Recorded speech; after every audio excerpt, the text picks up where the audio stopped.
So I'm currently doing a mix and master for a client and I've just about finished. As you can see here, I am doing a fade out, and that made me think of this little story that I thought would be funny to share. So back in the 80s, everybody was doing, it was far and away the most popular drug. Stupid amounts of money were being spent on it. Everybody was doing it, and nobody was more guilty of this than rock bands.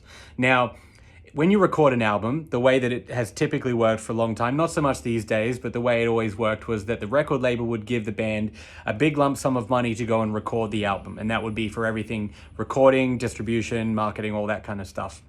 Was called in advance. But because they're a business, a record company, they still need to be able to account for where the money's going and what it's being spent on.